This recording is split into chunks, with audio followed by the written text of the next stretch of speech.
Of course. Here is part one expanded into a simple, engaging, and human-centric narrative. The autumn sun at Harrington University was the kind that made everything look important. It shone through the tall, clean windows of the dean's office, lighting up the dust in the air and making the old books on the shelves look golden. The man behind the big wooden desk liked this light. He liked how quiet it was, too.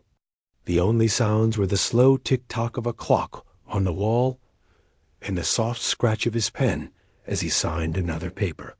His name was Dean Finch, and in his world, quiet meant things were working. His university was a place of serious things. Students walked quickly with their heads down in books. Conversations were hushed whispers about exams and theories. The loudest sound was usually the bell from the old library tower.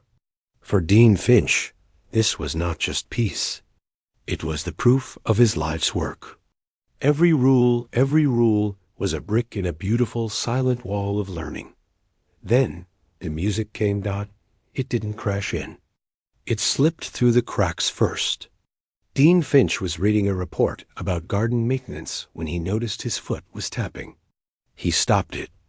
A moment later, he realized he was humming a tune he didn't know. He frowned. He got up from his chair and walked to his window, which looked out over the university's main gate and the public square just beyond it. There, in the square, was a small crowd. In the middle was a woman, maybe in her early 20s, sitting at an old, battered upright piano on wheels. Her fingers were moving across the keys, and even from up here, through the glass, he could feel the music. It wasn't like the stiff classical pieces played in the music department's practice rooms. This was different. It sounded like rain on a window one moment, and like a hopeful heart the next. It had a melody that was sad but also strong, like someone remembering a happy dream. The students around her weren't just walking by. They had stopped. They were sitting on the ground, leaning against the fence. Some had closed their eyes.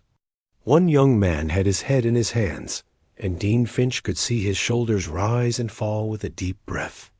A girl was sketching quickly in a notebook, her hand trying to catch the feeling of the notes. They were late. He could see the time. The 2 o'clock lectures had started 5 minutes ago, and these students were just sitting there, listening. A sharp feeling, hot and sour, rose in Dean Finch's chest. This wasn't just music. It was a distraction. It was chaos knocking at his beautiful, silent gate. That public square, while not university property, was the doorstep. And on this doorstep, a stranger was gathering his students, pulling them away from their duties with nothing but feeling. What about the philosophy lecture happening right now? What about the chemistry lab? He watched as the song finished. The last note hung in the air, and for a second, the square was perfectly still. Then the woman at the piano simply nodded, a small, tired smile on her face. The students slowly got up, as if waking from a sleep. They dropped a few coins and dollar bills into a small, open case by the piano wheels. Then they wandered toward the university gates, looking dazed, moving slower than they should. That was the final straw. The lack of urgency. The lack of respect for the clock. Dean Finch turned from the window. He did not hear the beauty. He heard a problem that needed a solution. He sat back down, the warmth of the sun on his desk now feeling irritating. He pulled a clean sheet of official university paper. His pen, which had been signing garden reports, now wrote a different kind of order. The memo was clear. It cited Section 14B of the Campus Adjacency Bylaws, which dealt with noise levels and non-sanctioned gatherings causing obstructions. It declared that to preserve the academic environment and ensure pedestrian safety, unlicensed public performances on the sidewalk bordering the university's southern gate were hereby prohibited. Effective immediately, he called for his assistant, a kind-eyed man who had been at the university even longer than the dean. The assistant read the memo, his face falling a little. "Sir," he said gently, "the students seem to quite enjoy it." "It's just a bit of music." "It is a breach of order," Dean Finch said, his voice leaving no room for discussion. "It is an unauthorized interruption to the schedule of this institution. Please have security deliver the message politely, but firmly." And so, less than an hour later, the woman at the piano looked up to see two campus security officers approaching. They were not unkind. One even tipped his hat. They explained the new rule, pointing to the university gates just a few yards away. They said she would have to move along. She looked from their faces to the gates, where a few students watching from the path quickly looked away, embarrassed. She didn't argue. She simply nodded, just like she had at the end of her song. She closed the lid over the piano keys with a soft thud, packed the few coins from her case into a small bag, and began to slowly, carefully, wheel the heavy piano down the cobblestone street, away from the square, away from the students, and away from the hearing of Dean Finch. Back in his office, Dean Finch looked out the window again. The square was empty. The usual city sounds returned, the distant honk of a car, the wind in the trees. The quiet he loved was restored. He gave a small, satisfied nod. The problem was solved. Everything was back in its proper place. He sat down, the scratching of his pen once again the only sound in the room. He did not yet understand that the silence he had just enforced was hollow, and that a single silenced melody can sometimes grow much louder once it's been pushed away. The quiet that settled over the square after the pianist left felt different. It wasn't the peaceful, studious quiet Dean Finch loved. This was a heavy, empty kind of quiet, like the air itself was holding its breath, waiting for a sound that didn't come. Students still passed through the square on their way to and from the university gates. But now, instead of slowing down or stopping, they just hurried across it with their heads down. They didn't look at the empty spot by the old stone bench where the piano used to be. It felt like looking at a missing tooth in a smile. Something was supposed to be there, and its absence was all anyone could notice. The strange thing was, the melody didn't go away.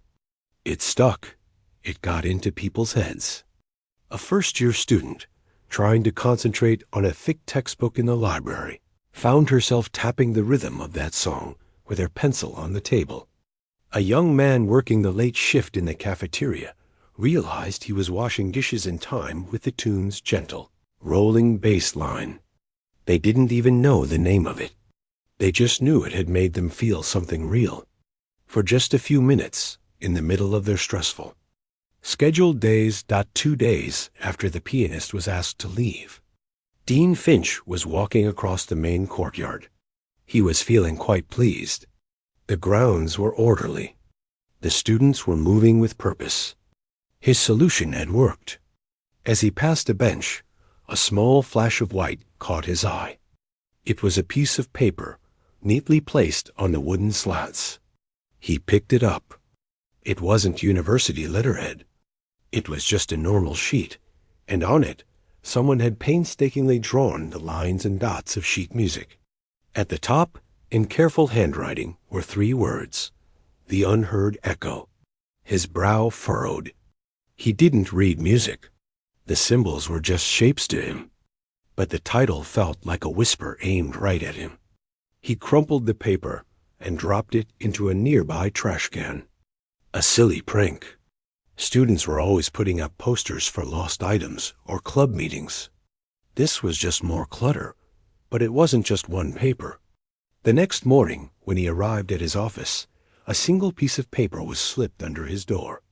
It was the same sheet music, printed this time. The Unheard Echo. He tore it in half and threw it away. Then, in a men's restroom near the lecture halls, he saw those 3 words scribbled in pencil on the wall above the towel dispenser. He asked the maintenance crew to scrub it off immediately. He didn't understand. The piano was gone. The problem was solved. Why couldn't they just forget about it? What Dean Finch didn't see were the small, quiet conversations happening all over campus.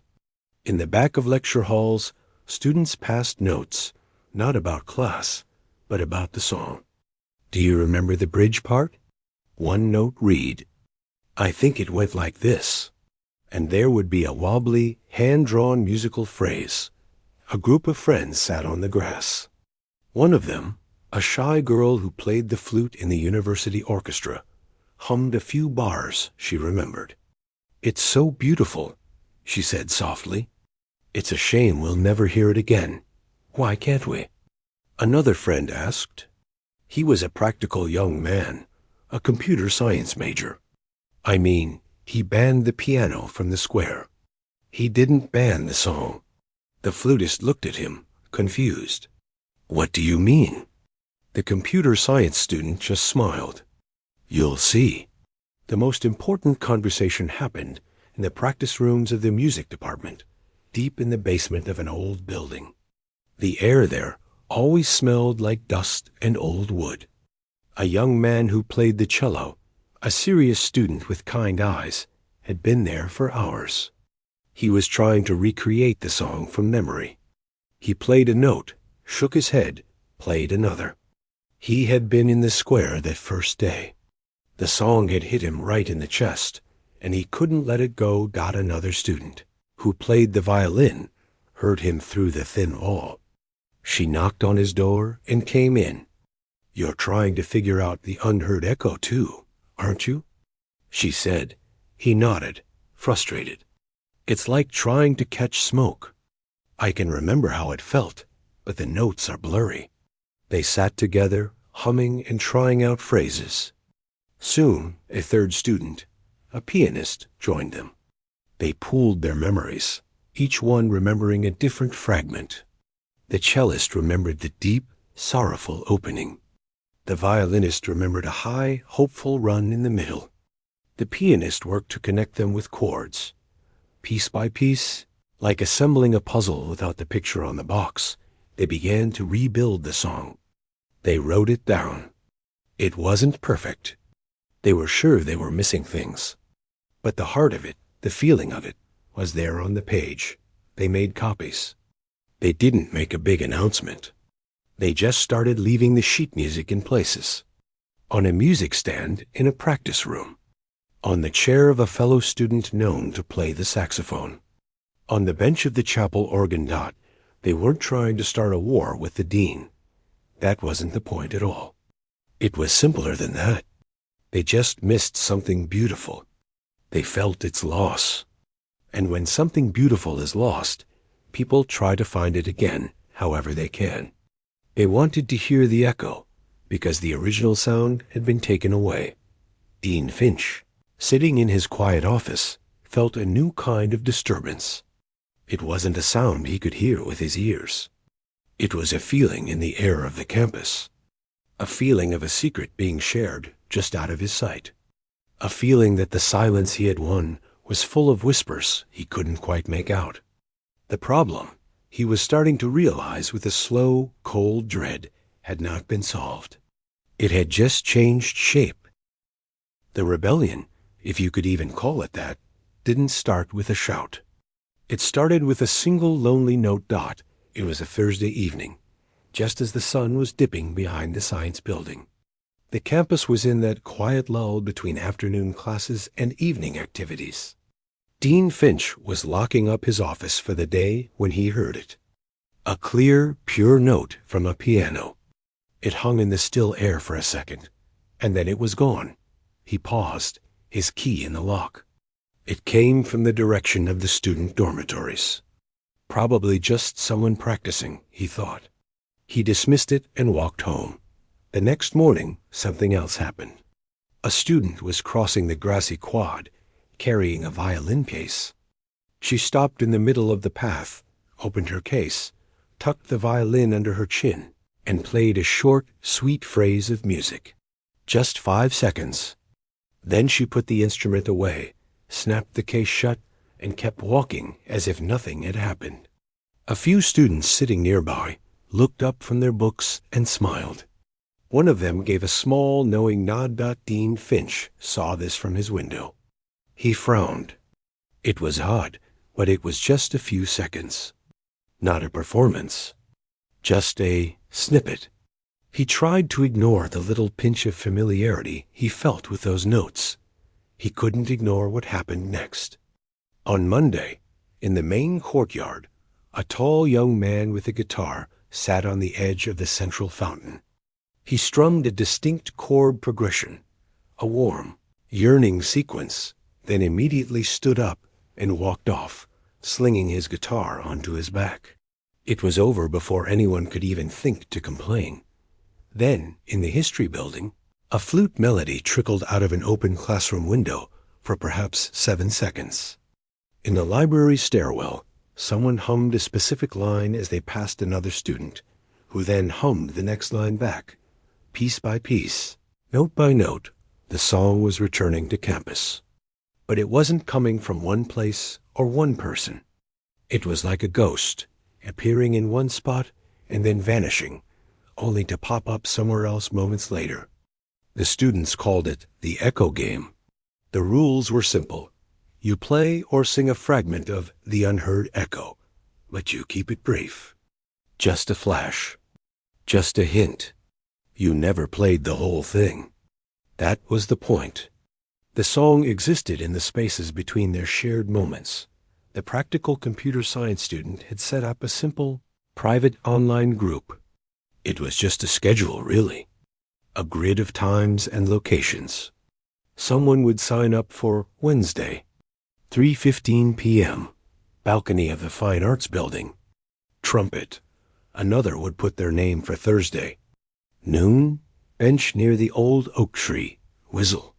It wasn't about being loud or defiant. It was about connection. A biology student, stressed about exams, would be walking to lab when she'd hear those few notes from a harmonica. She'd look over, see the player, and they'd share a quick smile. It was a secret handshake, a quiet way of saying, I remember too. I miss it too. For a campus full of people often feeling alone in their work, these tiny shared moments became lifelines. Dean Finch, however, was slowly coming undone. The orderly silence of his domain was now filled with these musical landmines. He'd be having a serious talk with a department head and a baritone. Saxophone would blat a jazzy riff of the tune from a nearby open window. The conversation would stall. The department head would cough, hiding a smile. He tried to stop it. But how do you stop a 7-second flute solo? By the time security arrived, the flutist was just another student in a crowd, innocently holding a backpack. How do you ban a hum? The memo he drafted about unauthorized sonic disturbances under 10 seconds sounded so ridiculous even he couldn't bring himself to send it. The worst part was, he was starting to recognize the song. He didn't want to. He fought against it. But the melody was catchy. It was beautiful. He'd be shaving in the morning and find himself humming it. He'd stop, horrified, staring at his own face in the mirror. The song he had banned was now living rent-free in his own head. One afternoon, he stood hidden by a pillar, watching. A young woman sat on the library steps with a small, portable keyboard on her lap. She played the opening 3 notes, the deep, sad ones that started it all. Then she stopped. A guy walking by with a stack of books didn't even break stride. He just sang the next 4 notes, perfectly in tune, and kept going. It was a seamless, wordless conversation. Dean Finch felt a strange, hollow feeling in his stomach. This wasn't disobedience in the way he understood it. This wasn't a protest with signs and shouting. This was something much more powerful.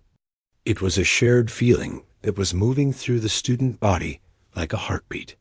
He had silenced one voice, only to have the entire campus learn the song and sing it back in fragments. They weren't breaking the rules. They were weaving the music into the very fabric of everyday life, making it impossible to remove. He walked back to his office. the sounds of normal campus life swirling around him. But now he heard it differently. Beneath the chatter and footsteps, he imagined he could hear the ghost of that piano tune connecting everything. His solution had been a wall. Their response was water, finding every crack, flowing everywhere. He sat at his desk, but for the first time, the quiet of the room felt like a cage. The real music, the real life of the campus, was happening outside, just beyond his door, in a language of shared notes he finally understood, but didn't know how to speak. The victory of his silent square felt emptier than ever. The university's biggest event of the year was Founders' Day. It was a time for tradition. The entire campus would gather in the large, open-air amphitheater. Professors wore their full academic robes. Students sat in neat sections by their year. There were speeches about history and legacy, the ringing of the old brass bell, and a formal, polite kind of atmosphere. It was, in many ways, Dean Finch's perfect day. Order, respect, and silence where it was needed. This year, however, a strange energy hummed beneath the surface. As students filed into their seats, they exchanged quiet looks, small smiles, and subtle nods. There was a feeling of a secret about to be told. Dean Finch, standing at the side of the polished wooden stage, adjusted his own robe and looked out over the crowd. He saw the usual sea of faces, but he also felt that strange energy. It made the back of his neck prickle. He told himself he was imagining things. Today was about control, about everything running smoothly. The ceremony began. The head of the history department gave a speech about the university's founding principles. The choir sang the alma mater, their voices blending in perfect, practiced harmony. Everything was going exactly to plan. Then it was Dean Finch's turn. He stepped up to the heavy oak podium, the university seal carved into its front. He adjusted the microphone, laid out his carefully written speech on the pages before him, and looked out at the expectant faces. He cleared his throat, ready to speak about responsibility, excellence, and the quiet dignity of their shared pursuit of knowledge. Before a single word left his lips, a sound cut through the expectant air. It was one clean, resonant note from an electric keyboard. It came from the very back of the amphitheater, from a student who had quietly carried the small instrument in. The note hung there, pure and deliberate. It was the first note of the song. A jolt went through Dean Finch. His head snapped up. His eyes searched the crowd. A wave of soft murmurs rippled through the students, but it wasn't confusion. It was recognition. Then, from the left side of the amphitheater, a cellist stood up. She was a serious-looking student, and she drew her bow across the strings. Playing the next three notes, the deep, mournful opening phrase of the unheard echo. The sound was rich and full, completely different from the little keyboard. But it was part of the same fabric. Dean Finch's mouth went dry. "What is this?" He tried to say into the microphone, but his voice came out as a choked whisper. He tapped the mic. "Please, order." But no one was listening to him. They were listening to the music. From the right side, a young man with a trumpet stood and added a bright, clear countermelody. It wove around the cello's line, adding a layer of hope. Then, from somewhere in the middle, a flute joined in. It sounded like a bird taking flight. A student with an acoustic guitar strummed the chord progression from the fountain. It was no longer fragments. It was assembly. Each musician, each singer, had practiced their part in secret. They had been given their cues not by a conductor, but by the music itself. As one phrase ended, another began from a different corner of the crowd. It was a puzzle coming together in real time, in sound. Dean Finch stood frozen at the podium, his speech forgotten.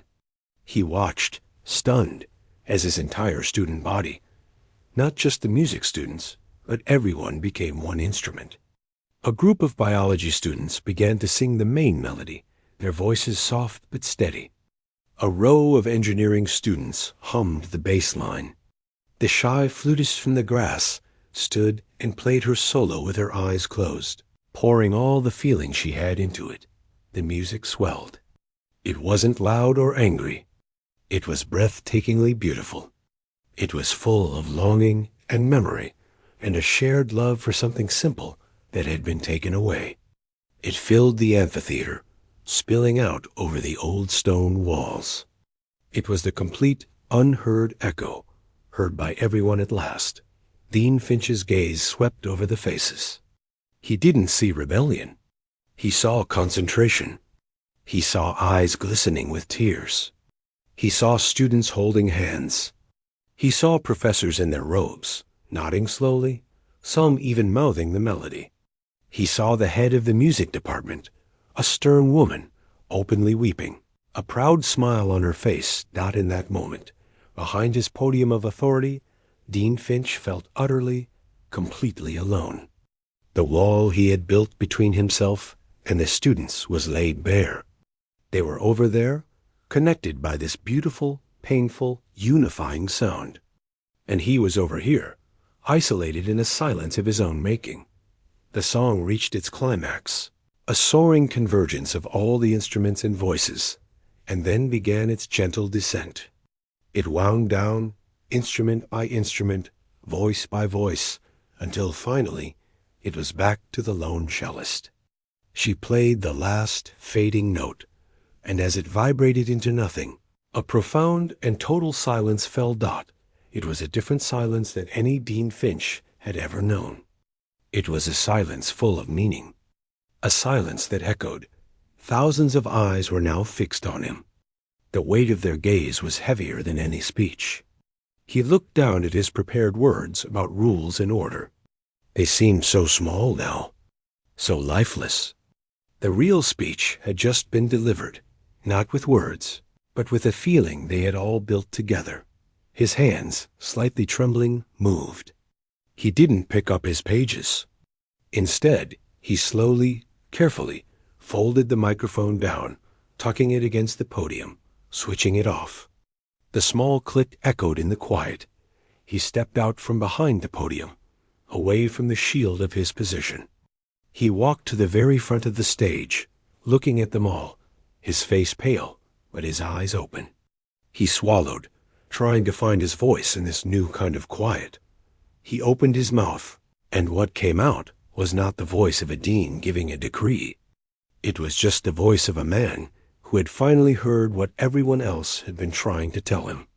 "It seems," he said, his voice rough but carrying in the hushed space, "that the university has a new anthem."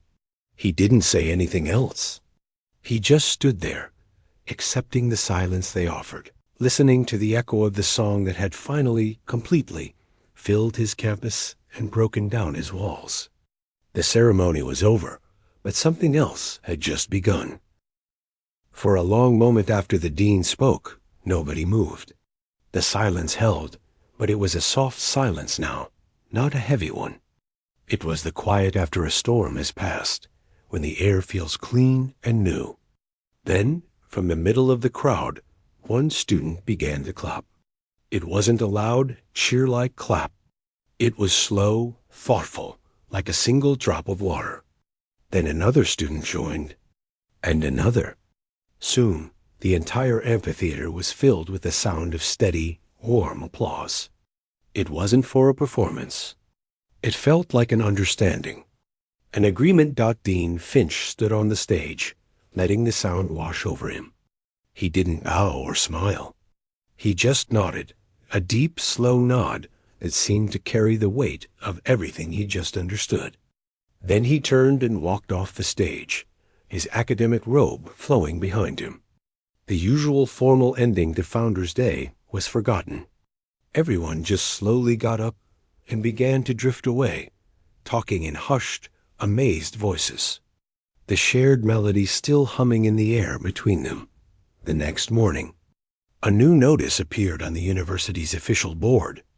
It was short and simple. It revoked the previous order about unlicensed public performances.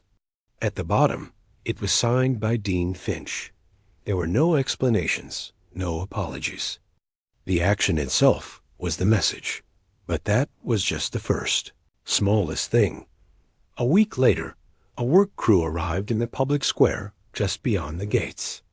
They didn't bring cones or fences. They brought something wonderful, a beautiful, sturdy, upright piano.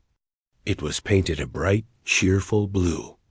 On its side, in flowing gold letters, were the words, "Play me."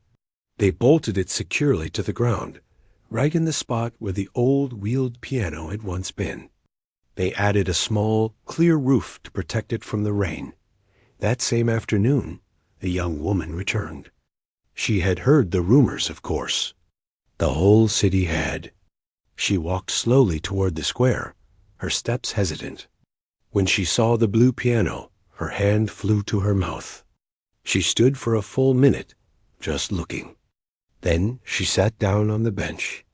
She opened the lid, her fingers hovering over the keys. She took a deep, shaky breath and began to play. It was a different song this time. Something lighter, full of a hope so bright it made the hearts of the listening students feel like they might float away. Dean Finch watched from his office window, as he had on that first day. This time, he did not hear chaos.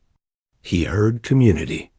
He saw students stop and listen, but now they didn't look dazed or late. They looked comforted. They would listen for a few minutes, drop a coin or a folded note of thanks into the small donation box by the piano, and then continue on to their classes, their step a little lighter. The music was no longer a distraction from the schedule. It had become a cherished part of it. The dean knew removing a rule and putting out a piano weren't enough. They were just symbols. He wanted to do something real. He called a meeting with the heads of the music and community outreach departments. He used a fund that had been sitting quietly for years, meant for campus improvement. He announced the Resonance Project. It was a simple idea. The university would offer small grants to city artists, musicians, and poets to create work in and for the community. It would also provide a few scholarships for local talent, people who might not have the traditional path to higher education, but whose art could make the city a richer place, and he knew exactly who the first recipient should be. He didn't summon her to his office. He went to her. He found her in the square on a Tuesday afternoon, taking a break between songs. She looked up, startled, when she saw him approach. "It's a fine piano," he said. His hands clasped awkwardly behind his back. "It is," she replied softly. Watching him carefully, he cleared his throat. "The university is starting something new. A project. We would be honored if you would be its first fellow. It would mean a small stipend, and access to practice rooms and teachers if you wanted. No obligations. Just a chance to keep doing this." He gestured to the piano, to the square, to the students passing by. Tears welled in her eyes then, not of sadness, but of a relief so profound it was dizzying. She simply nodded, unable to speak. The story of the street pianist and the dean didn't end with a big celebration or a famous concert. It ended with something quieter and more lasting. The blue piano became a permanent fixture. Teachers would sometimes hold small lessons there. Students would gather around it on warm evenings, singing together. The original pianist, now a Resonance Fellow, still played often, but she was no longer alone. Others joined her.